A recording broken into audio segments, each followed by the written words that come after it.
Coach Claire here, working on the next phase of our workouts. As you know, for the last 2 weeks, we've been working on our eccentric phase of our training, where we're actually stretching the muscle and loading it with energy.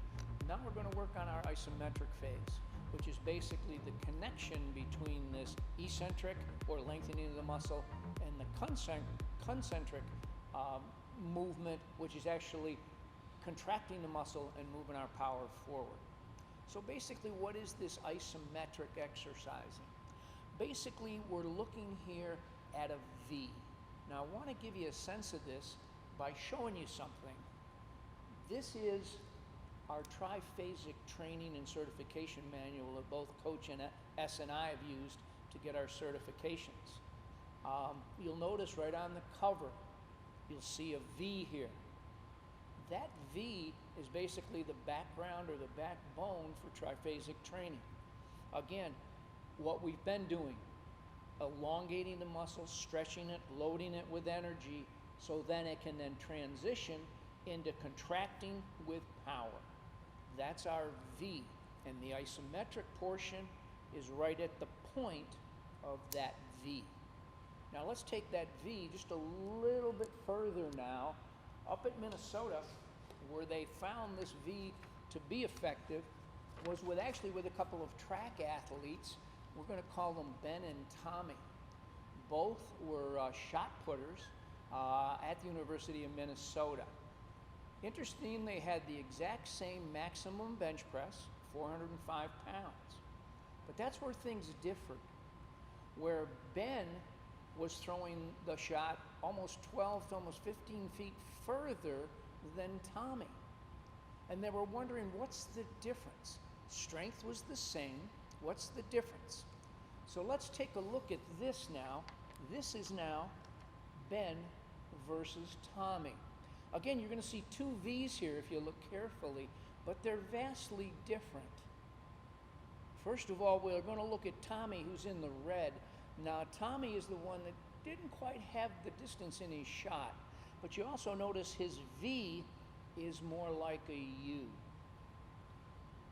What's happening is, as he's loading his muscles eccentrically here, he's not loading with speed. He's not getting the energy.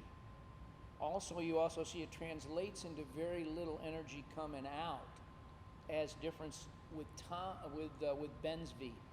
Also, if you can see here, and again, you'll see it on the screen, there's more of a U at that point of the V. This is where he's leaking energy because of his lack of isometric strength. Look at Ben's, a much sharper V. He's loading fast as he eccentrically stretches his muscle, loading lots of energy. He then turns it around quickly. What we call hitting the brakes hard, very sharp point V, and exploding with power. And power equals results. So what you can see here is, even though strength may be the same for those two guys, benching 405, vastly different in the results they get out on the field. All right, let's review the tempo in our workouts again. I think it's important. As you can see, triphasic, we have basically 3 tempos that we ask you to work on. First one, again, being the eccentric tempo, where you're going to be lengthening the muscle. Your second number is always that isometric, and that's the one we're going to focus on today. The third one being the concentric, or the actual contraction of the muscle. There'll always be those 3 tempos that we'll work on. Today, what I want to do is demonstrate that isometric form now that you'll use for the next 2 weeks. As I mentioned, we're going into our isometric phase, and I want to demonstrate it to you. While you will see the exercises demonstrated in each of the links in your exercise sheet, there are some important things I just want to include as you begin this phase of your training. What I want to do is demonstrate our split squat. But first of all, remember, last week your tempo was 5-1-0. This week the tempo, as you'll see, is different. You're going to see 0, 3, X. All right, what does that mean? It means 0, you're going to come down fast.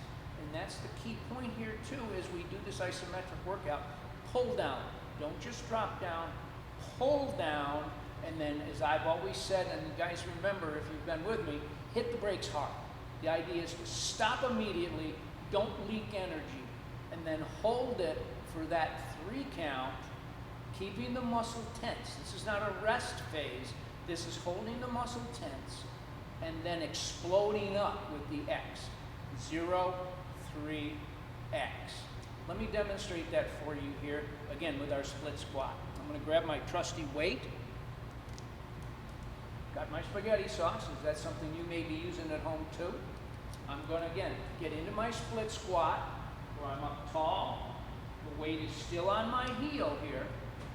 And what I'm going to do now is pull. That's an offset split squat. So my weight is in the off hand, the weight that the hand that I'm not, that's not being used by the weight, by the leg. So now I'm going to drop down fast. I'm going to pull down, boom, and I'm going to hold this. I'm staying tense. 1, 2, 3, and I'm exploding up.